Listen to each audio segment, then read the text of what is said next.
마가복음 10장 32절에서 45절입니다.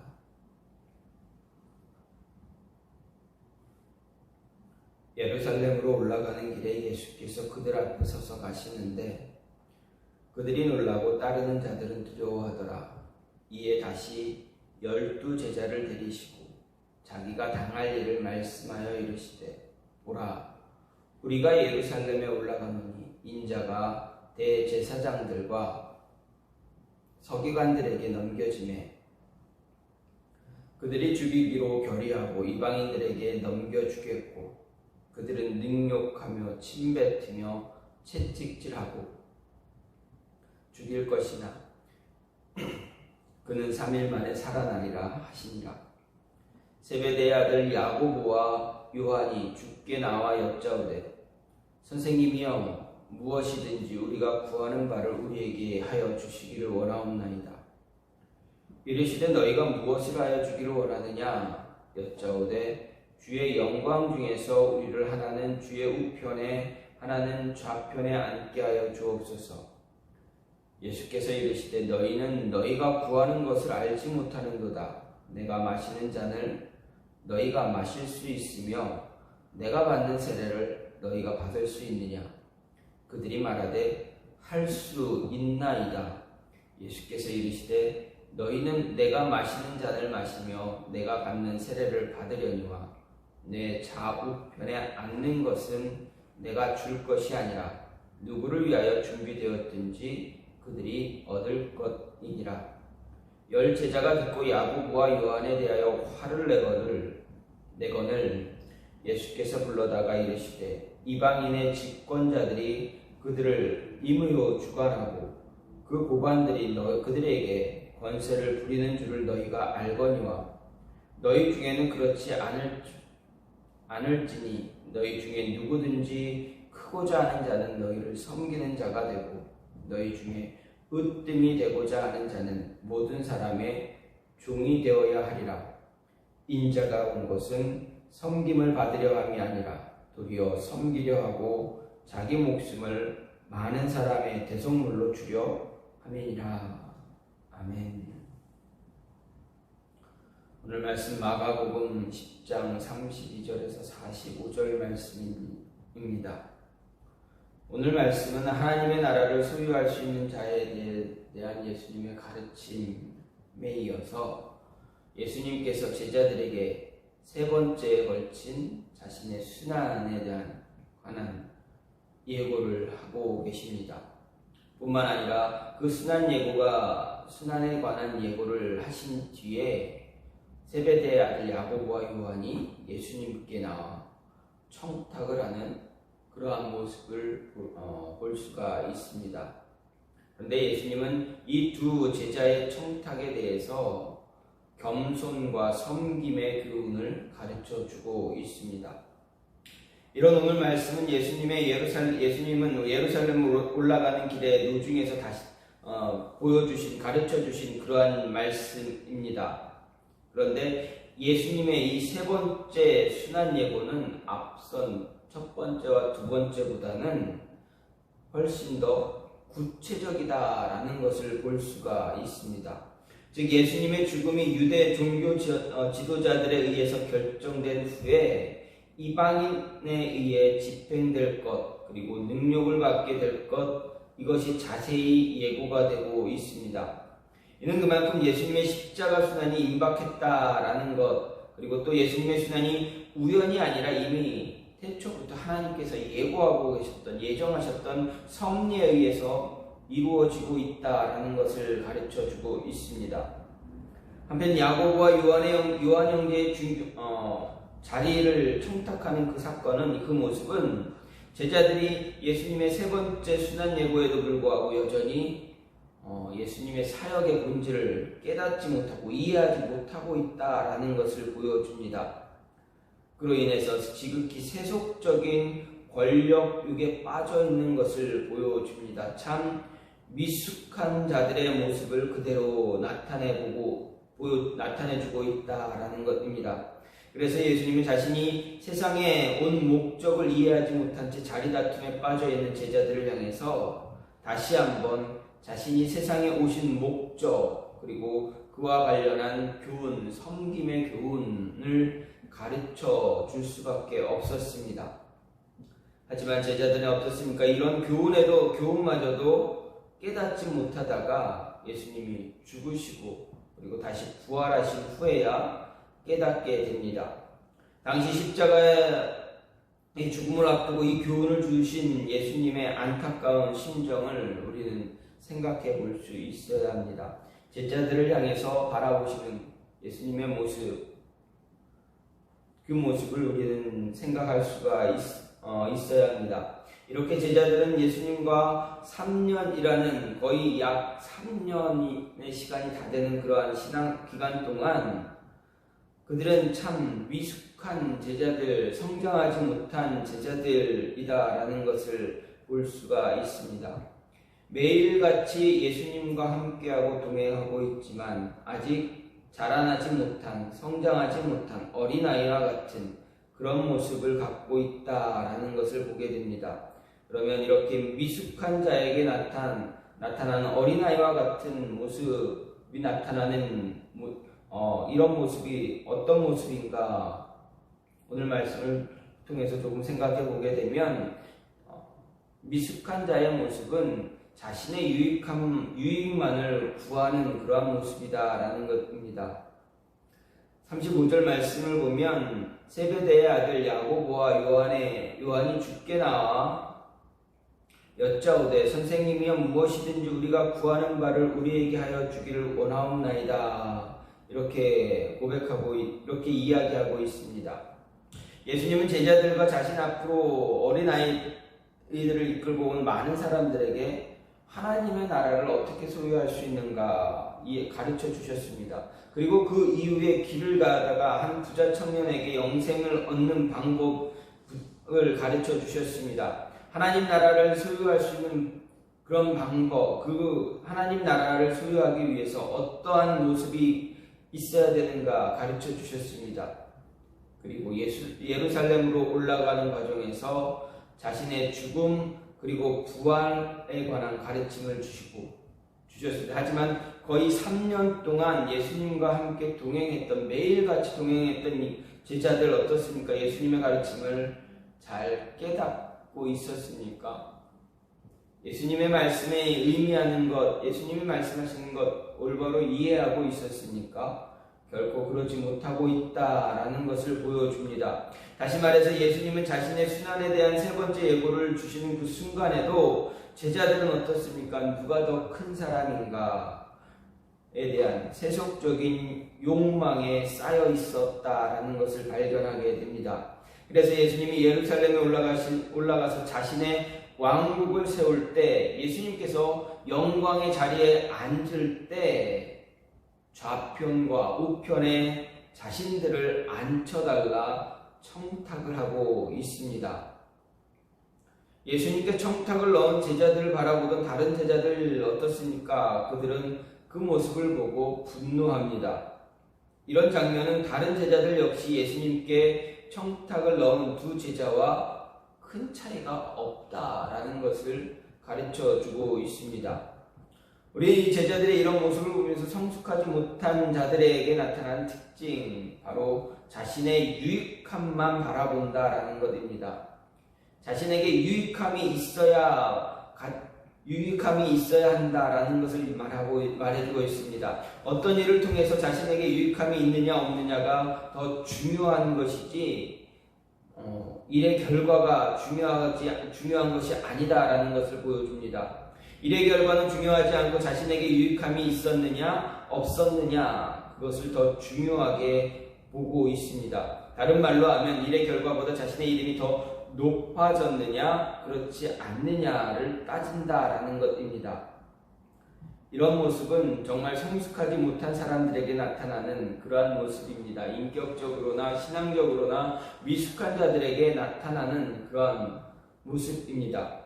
이런 모습은 앞절에 있는 33절, 34절에서도 동일하게 나타납니다. 예수님은 예루살렘에 올라가시면서 자신에게 일어날 일에 대해서 이야기하셨는데 그 이야기 속에 등장하는 인물들이 누구입니까? 바로 그 당시 유대 사회를 주도적으로 이끌어가고 있는 종교 지도자들입니다.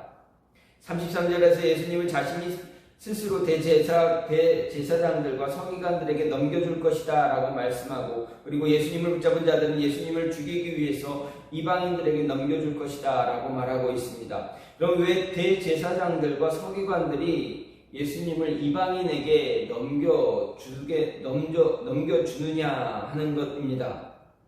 그것은 바로 그들의 기득권이 예수님에 의해 무너지고 있다라는 것을 실감하고 있었기 때문입니다. 백성들이 자신들의 가르침이나 말을 듣기보다는 예수님의 가르침이나 말씀에 더 귀를 기울이고 예수님을 더 따르고 있었기 때문입니다. 백성들이 예수님의 가르침에 빠져있는 모습을 보고 그들은 자신들의 위치가 위태롭다라는 것을 알게 되었습니다. 다시 말해서 자신들이 그동안 누려왔던 그 기득권들을 모두 예수님과 예수님의 제자들에게 빼앗길 것 같은 위협을 받았기 때문입니다. 그래서 그들은 어떻게 합니까? 예수님을 죽이기로 모의합니다.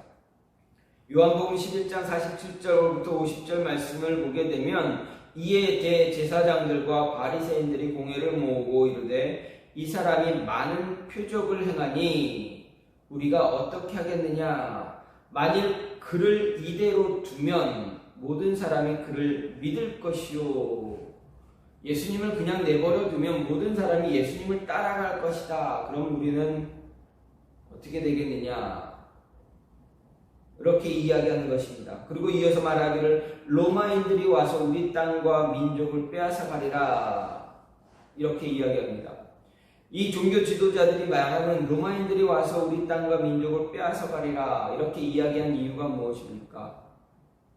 예수님에 의해서 이 나라가, 이스라엘이라는 나라가 망할 것을 걱정하기보다는 그들은 자신들이 그동안 누려왔던 권세, 기득권, 모든 것들을 다 빼앗길 것을 우려하고 있다라는 것입니다. 그래서 그 중에 한 사람, 그의 대제사장인 가야바가 그들에게 이야기할 때 어떻게 합니까? 너희가 아무것도 알지 못하는도다. 한 사람이 백성을 위해서 죽어서 온 민족이 망하지 않게 되는 것이 너희에게 유익한 줄을 생각하지 아니하는도다. 이렇게 이야기합니다. 즉 예수님을 그 이방인들에게 내어줌으로 인해서, 그를 이방인의 손에 죽게 함으로 인해서 우리가 그동안 누려왔던 것 계속 누릴 수 있고, 백성들 우리가 계속 이끌어갈 수 있고 다스릴 수 있고, 이 모든 것 그대로 유지할 수 있는 것 왜 모르느냐라는 이야기입니다. 요한복음의 이 기록은 당시 유대 종교 지도자들이 자신들의 유익과 기득권을 위해서 예수님을 이방인에게 넘길 것이다 라는 말을 한 것을 알 수가 있습니다. 이것은 그들이 말씀에 아직 어두운 자들이다 라는 것 그대로 보여주는 한 예입니다. 성숙하지 못한 인격, 성숙하지 못한 신앙을 가지고 있음으로 인해서 자신들에게 유익함을 주지 않는 존재는 제거해야 한다라는 그런 세상적인 모습을 그대로 보여주고 있습니다. 자신에게 어떤 이득이 있기만 한다면, 그 사람의 생명, 어떤 득이 있기만 한다면 사람의 생명을 쥐고 흔드는 것에 대해 아무런 죄의식이 없음을 잘 보여줍니다. 아니, 당연시하게 생각하고 있습니다. 이런 모습이 우리가 살아가는 사회에서도 참 쉽게 나타나고 발견하게 됩니다. 자신에게 유익함이 없으면 쉽게 배신하기도 하고, 자신에게 유익함이 있느냐 없느냐만 따지는 그러한 모습으로 살아가고 있습니다.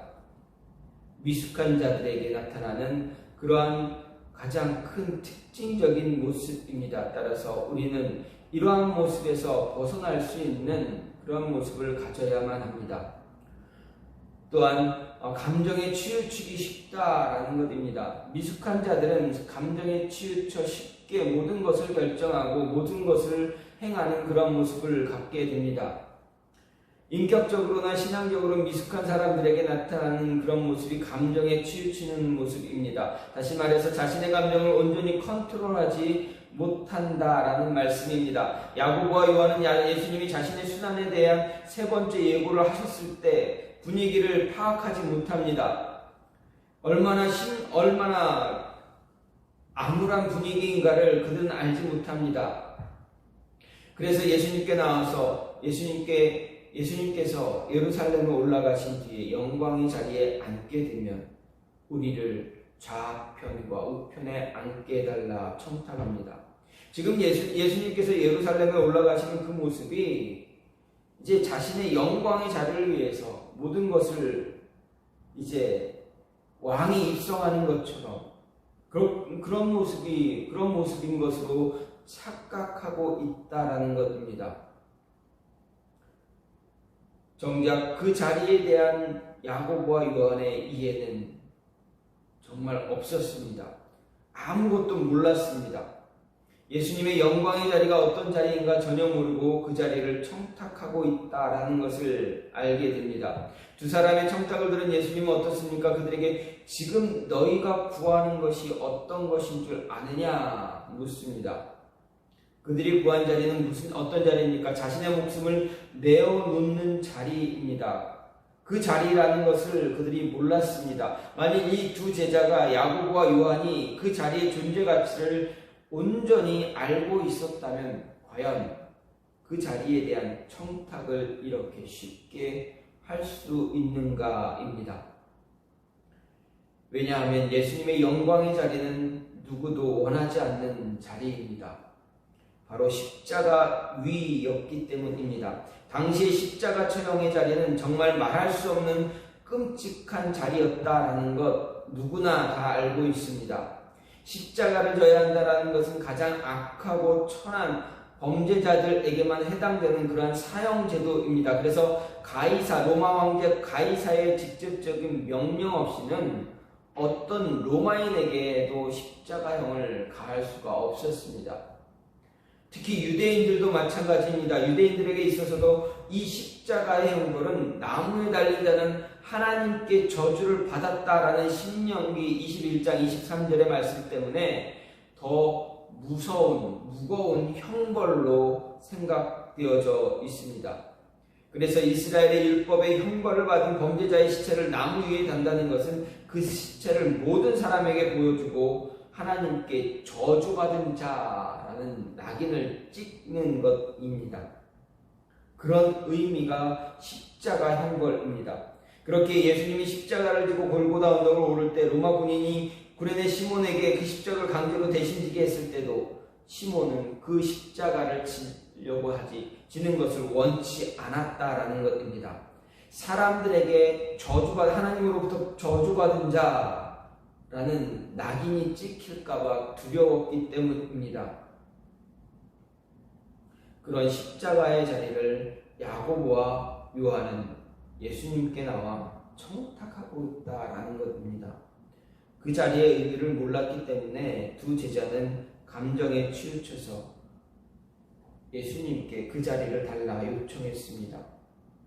두 제자는 예수님의 잔과 예수님의 세례에 대한 허상만 바라보고 그 자리를 요구한 것입니다. 인격적으로나 신앙적으로 미숙한 자들, 이렇게 자신의 눈에 보이는 허상만 바라보고 모든 것을 결정할 때가 참 많이 있다라는 것 보게 됩니다. 물론 그들이 요구한 잔과 세례 그리고 그 자리는 무엇과도 바꿀 수 없는 축복된 자리임은 분명합니다. 하지만 그 자리, 그 잔, 그 세례에 주어진 의미를 온전히 깨닫고 있었다면 이렇게 쉽게 요구하거나 받기를 갈망하지 않았을 것이다 라는 것을 알 수가 있습니다. 이렇게 힘들고 괴로운 어려운 자리를 예수님께 청탁한 두 사람을 바라보는 다른 제자들 어떻습니까? 다른 제자들의 모습 속에서도 정말 미숙한 모습을 볼 수가 있습니다. 예수님께 자리를 청탁한 제자나 그들을 바라보고 분노를 이기지 못한 10명의 제자들을 보면서 미숙한 자들이 얼마나 쉽게 감정에 치우쳐서 이를 그르칠 수 있는가를 보여줍니다. 우리는 때로 눈에 보이는 허상에 치우쳐서 많은 것들을 결정하기도 합니다. 감정에 치우쳐 결정을 내립니다. 감정에 치우쳐 모든 일을 쉽게 결정 내리게 될 때 어떻게 됩니까? 그리스도의 이름 안에서, 교회라는 테두리 안에서 온전히 합력해서 선을 이루지 못하는 경우가 참 허다하다라는 것입니다. 우리는 이 모습을 잊지 말고 늘 감정에 치우쳐서 모든 일을 그르치는 그러한 미숙한 자의 모습에서 벗어나야 한다라는 이야기입니다. 마지막으로 스스로 으뜸이 되려고 한다라는 것을 알 수가 있습니다. 43절부터 45절 말씀을 보게 되면 예수님께서 인자가 온 것, 아니 높임을 받기를 원하는 자, 그는 남을 위해서 섬김을 받는 것이 아니라 오히려 섬기는 자가 되어줘야 한다라는 것을 이야기하고 있습니다. 인격적으로는 여기서 성숙한 자와 43절부터 45절 말씀을 보게 되면 성숙한 자와 미숙한 자에 대해서 잘 비교되고 있는 것을 볼 수 있습니다. 우선 성숙한 사람들, 그들은 자신을 스스로 높이려 하기보다는 다른 사람을 먼저 세워줄 줄 아는 사람이다 말합니다. 그렇기 때문에 예수님께서는 자신이 세상에 온 이유를 정확하게 섬김을 받기 위한 것이 아니라 섬기기 위해서 왔다 이야기하십니다. 그들을 위해서 자신의 목숨을 내어놓기 위해서 왔다는 것을 확실하게 가르쳐주고 계십니다. 이에 반해 미숙한 사람들의 모습은 어떻습니까? 스스로 높이기에 혈안이 되어 있다라는 것을 알려줍니다. 왜냐하면 자신에게 유익이 있느냐 없느냐를 먼저 따지는 경우가 많기 때문입니다. 또한 다른 누군가에게 도움을 주거나 세워주려고 하는 모습을 갖는 것보다 그 반대의 모습을 가지려고 합니다. 왜냐하면 자신의 이름이 다른 사람들의 이름보다 더 높아져야 하기 때문에 그렇습니다. 어떤 결과물이 일어날 때 자신의 이름이 드러나길 바랍니다. 사람들에게 자신의 존재를 어떻게든 부각시키려고 합니다. 그렇기 때문에 봉사하는 것보다 도리어 섬김을 받기를 원합니다. 만약에 봉사를 한다 하더라도, 헌신을 한다고 하더라도 자신의 이름이 드러나기를 원합니다. 드러나지 않는다라고 판단되어지면 어떻습니까? 그것을 꺼려합니다. 봉사하기를 원하지 않습니다. 이런 미숙한 자의 모습을 우리는 이스라엘의 초대왕 사울 왕에게서도 발견할 수가 있습니다. 사울은 자신이 왕으로 추대될 때 어떻습니까? 정말 겸손한 자의 모습을 가지고 있었습니다. 하지만 왕이 된 이후 그에게는 겸손의 모습보다는 스스로 높아지려고 하는 교만의 모습만 드러나게 되었습니다. 특히 그는 블레셋과 전투에서 골리앗을 쓰러뜨린, 이스라엘을 힘들게 정말 절망에 빠지게 한 그 블레셋 장군 골리앗을 쓰러뜨린 다윗이 자신의 이름보다 더 높아진 것 때문에 시기와 질투의 화신이 되어버렸습니다.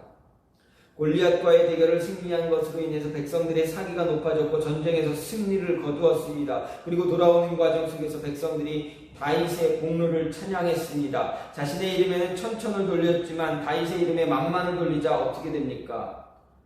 그것을 그대로 받아들이지 못합니다. 자신의 이름보다 다윗의 이름이 높아지자 참을 수 없게 됩니다. 그래서 끝내 어떻게 합니까? 다윗을 죽이기 위해 혈안이 되어버립니다. 자신의 인생을 다윗을 죽이기 위해서 올인하는 그런 어리석은 왕의 모습을 갖게 됩니다. 또 하나님의 명령을 임의대로 변경시키며 온전히 순종하지 않는 그런 교만함까지도 보여줍니다. 자신의 이름을 스스로 높이기 위해서 자신의 목숨을 바친 군사를 죽이려고 한 일과 하나님의 명령을 임의대로 바꾼 일들, 사울왕이 얼마나 미숙한 자인가를 잘 보여주는 한 사례입니다.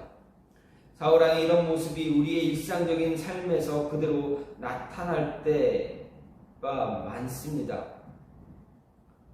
이것은 바로 우리가 미숙한 자이다, 성숙하지 못한 모습을 갖고 있다라는 것을 보여줍니다. 조금만 자신의 이름이 낮아지거나 다른 사람들에 의해서 누군가에 의해서 좋지 않는 그런 모습이 되어지면